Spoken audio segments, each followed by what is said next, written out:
Et salut tout le monde, et bienvenue dans les pronostics de WWE Elimination Chamber, le prochain PLE de la WWE. Alors maintenant on dit PLE, mais franchement j'ai envie de dire Pay-Per-View rien que pour faire chier le monde. Moi j'y arrive pas avec ce terme PLE. Alors juste une petite info pour la diffusion de WWE Elimination Chamber. Alors comme ça a lieu en Arabie Saoudite, donc habituellement les pay-per-view c'est entre 2h du matin, mais comme vu que c'est aux États-Unis, là ça sera à 18h heure française, donc à l'heure de l'apéro. Alors, et ce sera bien sûr diffusé malheureusement que sur WWE Network. Alors on va commencer d'abord par les matchs prévus, et après je vous donnerai mes pronostics pour les deux matchs Elimination Chamber. Alors pour le premier match, ça va être le grand retour du match. On s'en bat les couilles, on s'en bat les couilles, on s'en bat les couilles, on s'en bat les couilles. Alors il s'agit de Drew McIntyre face à Madcap Moss. Et là ce sera un False Count Anywhere match. Alors ouais, il y a peut-être la stipulation False Count Anywhere, mais franchement je m'en bats les couilles. Cette rivalité, je m'en bats les couilles. Mais c'est pas possible. Franchement, Drew McIntyre mérite mieux. Il mérite une meilleure rivalité. Il devrait déjà avoir un match avec Roman Reigns, mais bon, bien sûr, pour le moment, la place est prise par Brock Lesnar. Et j'espère que ça va arriver bientôt. En tout cas, là, au niveau de ma hype, elle est très basse. Et au niveau des pronos, ben, moi, je vais... Alors, comme à Day One, ils sont dû affronter et Drew McIntyre a gagné, je pense que là, avec la triche, on va mettre Madcap Moss gagnant. Je pense qu'il y aura une intervention de Happy Corbin, puisque ce match, il n'y aura pas de disqualification, et vu que les tombées peuvent se faire n'importe où. Donc, on peut mettre une petite pièce sur Madcap Moss. Ensuite, Rey Mysterio face à The Miz. Alors, ce match a été ajouté hier soir, lors de... pas hier soir, lundi soir, pardon, lors de WWE Raw. Alors, c'est une rivalité qui commence à se faire. Donc, The Miz, qui est déjà, au début d'année, a déjà 2 défaites au niveau des pay-per-view. Donc, je vais pas m'attarder là-dessus. Je pense que là, cette fois, The Miz va la remporter. Donc, bien sûr, avec une filouserie, je pense qu'il y aura une intervention. Est-ce que Maryse sera là? Je ne sais pas. Mais en tout cas, je pense que oui. Vu après 2 défaites qu'il y a eu The Miz face à Edge, je pense que là, The Miz pourrait l'emporter normalement grâce à une intervention. Les Usos face aux Viking Raiders.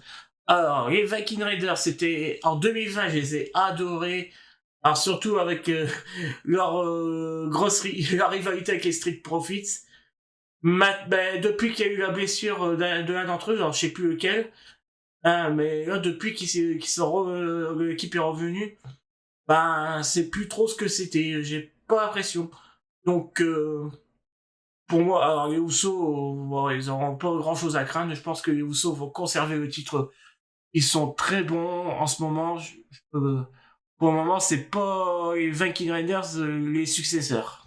Ensuite, pour le titre universel de la WWE, Roman Reigns face à Goldberg. Alors, c'est un match qu'on attendait il y a 2 ans à WrestleMania 36. Et bon, vous savez l'histoire. Roman Reigns a préféré se confiner au début de la pandémie. Alors, non pas pour sa santé, mais surtout pour la santé de ses enfants, puisque il venait à peine d'être papa, si j'ai compris. Et là, bon, là, c'est le match... Ça y est, on l'a, enfin, ce match. Il est là. Est-ce qu'il y a... C'est une grosse hype? Bon, pour certains, oui. Il y en a certains qui aiment bien Goldberg, mais bon, maintenant, Goldberg... on sait 2 matchs, voire 3 matchs par an. Bon, est-ce qu'il va l'emporter? Bien sûr que non. Donc c'est pour ça qu'il n'est pas aussi haut dans la carte. On sait bien le résultat. Roman Reigns va aller à WrestleMania avec sa ceinture. Ensuite, match féminin par équipe. Naomi est la gagnante du Royal Rumble 2022, Ronda Rousey, face à la championne de SmackDown, Charlotte Flair, et la officielle Sonya Deville. Donc, entre Naomi et Sonya Deville, la rivalité elle dure depuis longtemps. On ne sait pas pourquoi. Par Josie. Alors apparemment, c'est parce que Naomi, elle se croit toujours au niveau et tout, et ça saoule Sonya Deville qui essaie de rabaisser plus bas que terre. Ensuite, Ronda Rousey alors qu'on s'attendait tous, qui a affronté Becky Lynch. Et non, là c'est Charlotte Flair. Donc, normalement, pour info, Becky Lynch et Ronda Rousey, ce sera pour l'année prochaine. Bref, on revient à notre sujet. Donc, je pense qu'on va mettre victoire des faces, Naomi et Rousey. Donc, peut-être pas tomber la soumission sur Charlotte Flair.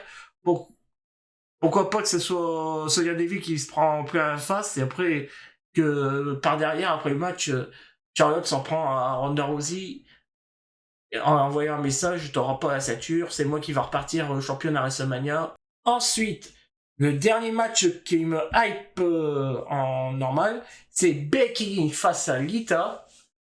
Donc, la fan contre l'idole.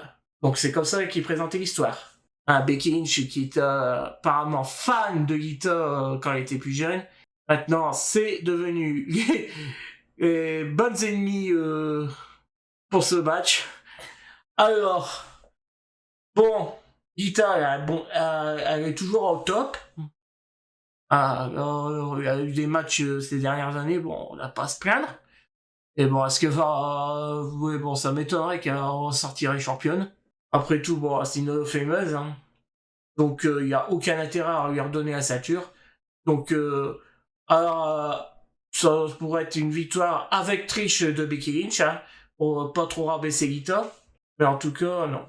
Il n'y a aucune chance que Lita remporte la ceinture à Elimination Chamber. Allez, premier match, Elimination Chamber, et on commence toujours par les dames. Donc, alors, je vous fais la liste. Alors, Rhea Ripley versus Bianca Belair versus Liv Morgan versus Drew Drop versus Nikki Ash. Je perds ma voix. Excusez-moi. Et celle qui s'est rajoutée lundi à Raw, Alexa Bliss. Donc Alexa Bliss qui va revenir enfin sur les rings. Donc on a eu des vignettes de thérapie avec un psy. Donc maintenant, Alexa Bliss, elle va revenir comment? Elle va revenir avec son ancien thème, avant qu'elle soit possédée par le Fiend, ou elle va continuer avec ou elle va vraiment avoir un autre personnage. Soit où elle continue avec le personnage qu'on avait quitté en 2021, ou elle va avoir un nouveau personnage. Voilà ce que je voulais dire. Alors, début je disais, bon, Alexa Bliss, elle revient, et pourquoi pas qu'elle gagnerait. Mais après tout, j'ai dit, moi, non, c'est trop facile. Trop facile. Donc moi je vois bien quand même Bianca Belair remporter le match, parce que sachant que bon, Becky Lynch, il y a des chances qu'elle va aller à WrestleMania, surtout que ce serait bien pour la vengeance de SummerSlam. J'avais dit que oui, Bianca Belair pourrait être aussi prétendante à regagner une deuxième fois le Royal Rumble et tout. Mais sachant qu'il y avait les rumeurs bon train qu'il y avait le retour de Ronda Rousey, donc j'avais plus préféré Ronda Rousey quand même. Mais là, vu que Ronda et Becky ça sera pas l'année prochaine, je pense que Bianca Belair et Becky se affronteront à WrestleMania. Et on termine avec, pour le titre de la WWE, Elimination Chamber match, Austin Theory, le pistonné, versus AJ Styles, versus Bobby Lashley, le champion, versus Brock Lesnar, versus Seth Rollins, versus Riddle. Alors, il y a eu beaucoup de plans sur ce match. Alors, on a eu des plans comme quoi Riddle pourrait remporter le titre et affronter Randy Orton à WrestleMania. Moi, je dis pas besoin de donner le titre à Riddle et que pour avoir un match avec Randy Orton à WrestleMania. Et bien sûr, le plan pour l'instant de Vince McMahon, c'est le match champion contre champion. Donc, Brock Lesnar, champion de la WWE, va affronter Roman Reigns, champion universel, et le vainqueur prend tout. Alors, vous allez me dire, moi, j'ai des potes qui ont dit, ouais, bah bon, ça fait perdre un match, un gros match quand même, pour le titre WWE. Après tout, bon, on a eu déjà 3 fois Reigns et Lesnar pour WrestleMania. Le premier, bon, Le premier, on a eu le cash-in de Seth Rollins. Le deuxième, bah, ça a pas été le match de l'année. Tout le monde s'est fait chier. Hein, tout le monde joue au ballon dans les tribunes, apparemment. Et là, bon, on a envie de mettre... augmenter les enchères. Allez, on met les 2 titres en jeu. Et je pense que on est bien parti pour que ce soit ça. Donc, je vais miser sur la victoire de Lesnar qui récupère le titre après que Bobby Lashley, bon, il a gagné, bon, grâce à Roman Reigns, évidemment. Et on est parti pour le match de champion contre champion. Voilà, pour mes pronostics. Maintenant, c'est à vous. Mettez tous les pronos, ce que vous voulez en commentaire, ce que vous pensez de mes théories. Ensuite, partagez la vidéo, vous likez. Partagez aussi la chaîne, non, ça serait bien. Et on se retrouve bientôt pour des pronostics ou bientôt sur Twitch. Allez, salut tout le monde.